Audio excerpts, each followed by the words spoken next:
I'd love to invite Dr. Rama Jayasundar to talk about mantra from metaphysics to biophysics. Ramaji is not only a PhD from Cambridge University, UK, but also a BAMS. So she is a doctor who's a doctor. Let's welcome Ramaji and listen to what promises to be an interesting talk. Namaste, Ramaji.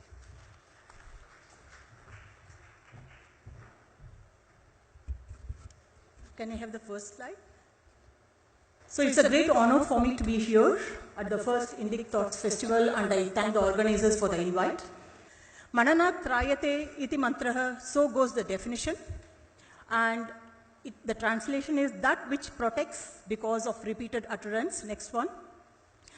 Does this fall in the realm of metaphysics?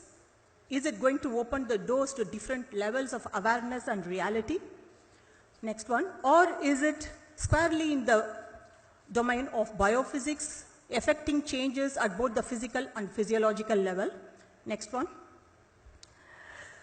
To even address these two questions, we need to understand how Vedas perceives the human system, because mantras are an inseparable part of Vedas, and the best way to visualize this or understand this is to see how Ayurveda, which is again a part of Veda, understands and perceives the human system. So you see in the figure that there are 4 domains that Ayurveda uses to understand the human system. You have a structural domain, you have a physiological domain, you have a psychological domain, and a domain of consciousness, which is the subtlest one. Each of these domains is intraconnected, and I have mentioned at the top, at the side. So for example, the structural domain is intraconnected using various channels. These are called srotas in Ayurveda. These channels can be blood vessels, lymphatic vessels, or nerves. The physiological domain is connected network within by parameters which are defined by Vata, Pitta, and Kapha, which are subclassified into 15 types each. The psychological domain uses the parameters of Sattva, Rajas, and Tamas, which we have heard the other speakers mention also. And these are subclassified into 16 subtypes. And then you have the domain of consciousness, which is networked through the levels of the koshas, the panchakoshas. Now what is interesting is that each of these domains is also interconnected. You can see the area of overlap. The structural and the functional physiological domain is connected through parameters of Vata, Pitta, and Kapha, and so are the other domains. So each of these domains actually influence each other, and what is easy to measure is what happens at the physical and the physiological domain, and you can draw the inference from these to the psychological domain. Next one. So there are 3 things that can be done with mantra.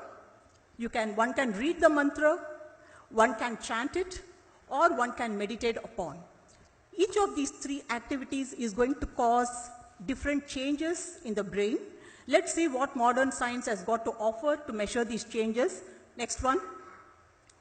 So this slide shows the electrical activity of the brain when words are spoken or when the same words are heard. So the words are the same, but the top 2 figures shows the electrical activity in the brain when it's spoken. The next one is when it's heard. You can see the difference in the electrical activity in the brain. The next slide. So this one shows the changes in the blood flow when the same words are heard or seen or spoken or thought of. Next one. Now I am going to show a very interesting experiment which can show another aspect of mantra or sound.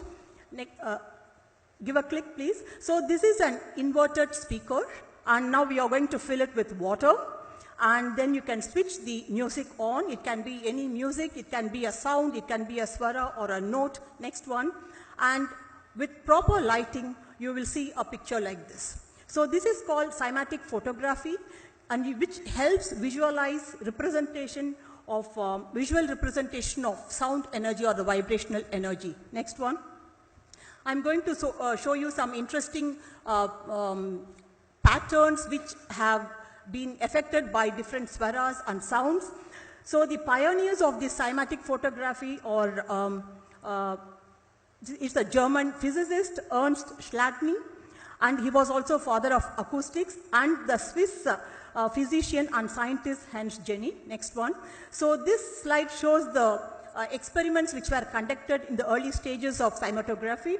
So you can see that the person is playing, that's Hans Jenny's hands there. He's playing the notes in the piano, and then connected to that is a metal plate over which very fine corn flour has been sprinkled with different notes, different patterns were being formed by the corn flour. And the one you see on the right side is a very simple rudimentary experimental setup with a frequency generator and a metal plate over it. So you can either sprinkle corn flour or even very finely ground sand, and different notes, sounds will give rise to different patterns. Next one. So these are some of the patterns which have been photographed on water. The vibrations of the sound gives these patterns, and with proper lighting.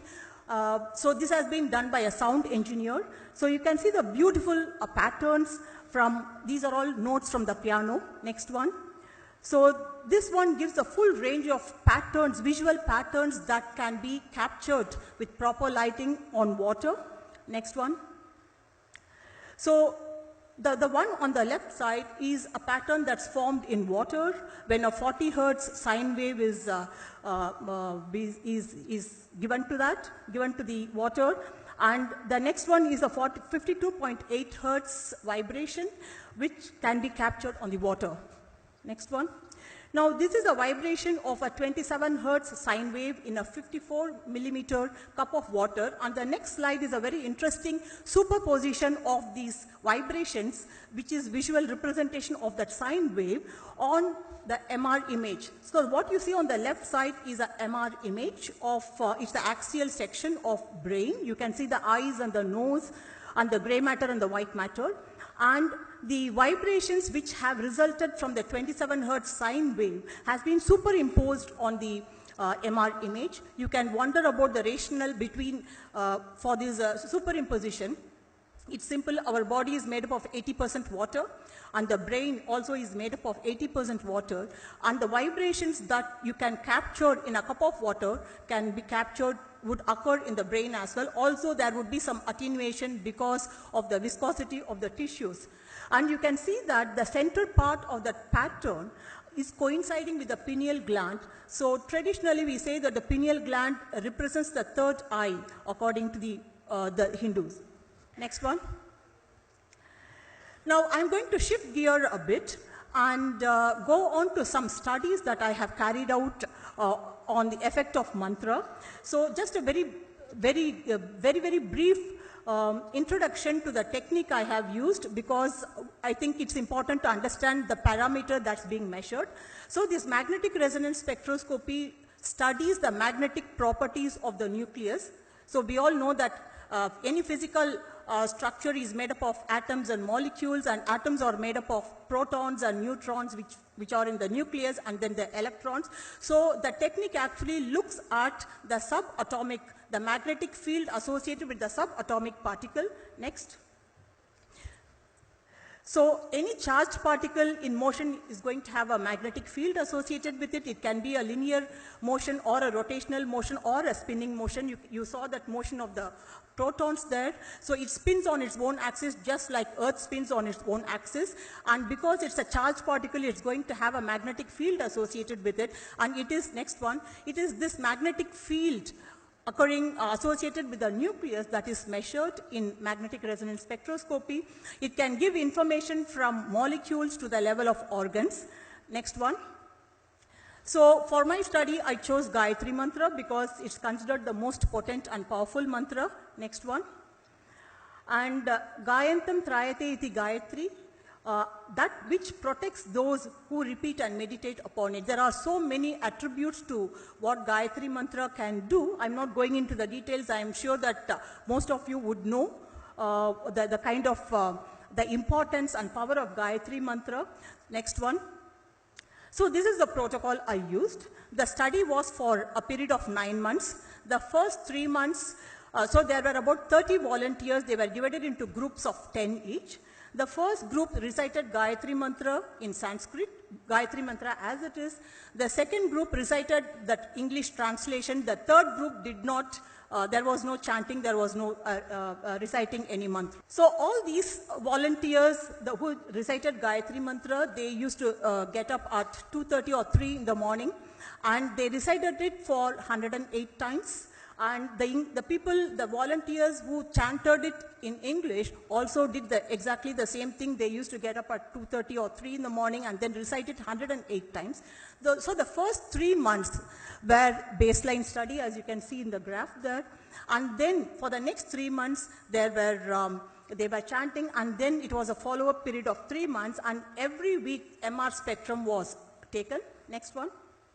So this is how a MR spectrum would look like. So this is the MR spectrum from normal human brain. You can see some neurochemicals here. For example, NAA stands for N-acetyl aspartate. It can be found only in neurons. So the information that you get from NAA gives information about neurons, and you can see the glutamate and creatine and choline. These are all neurochemicals that's found in brain. And you see the arrow and then 2 voxels there, 2 squares there. So this spectrum has been obtained from one of those voxels, one of those squares.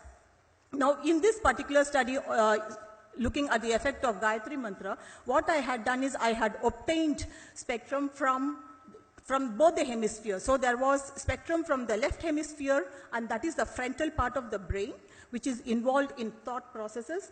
And so then I acquired another one from the right hemisphere. I was looking at the asymmetrical distribution of these neurochemicals and whether there is any change that is affected by Gayatri Mantra. Next one. So this is the result of what happens to the asymmetrical distribution of neurochemicals when Gayatri Mantra is recited. So you see that there are random variations before the Gayatri Mantra was recited, and then as the Gayatri Mantra recitation starts, then for the next 3 months, you see a reduction in the asymmetry. You see it coming towards unity, so which means that there is a balance of neurochemicals between the left and the right hemisphere, and the follow-up period. So there are 3 months after the chanting is stopped, you can still see that the effect of the reduction in asymmetry is sustained. Next one. So language does matter because you see the data here. The first one shows what happens when Gayatri Mantra is recited, chanted in Sanskrit. You see the reduction in the asymmetry. And in the group which were reciting the Gayatri Mantra or reading out the English translation 108 times every day for 3 months, you see that the random variations persist. So language does seem to play a role, at least in causing some changes in the neurochemicals. So mantra seems to be a key to different realms. What I have shown and what is possible with the modern scientific tools is measurement at both the physical and physiological level. There are some measurements which are also possible at the psychological level, but even changes in the physiological level means that we can infer that there would be changes at the psychological level. So next one. So if we go back to this figure, because the entire human system is connected, networked, it doesn't matter whether it's metaphysics or biophysics, each one is going to influence the other domains. So the results I have shown happens at the biophysical realm, and it's not so easy to measure what happens at the metaphysical realm, but what we can infer is if the metaphysical realm will happen at the level of the consciousness, and that will percolate down as changes at both the physiological and the psychological as well as the structural domain. Thank you. I think that's the last slide.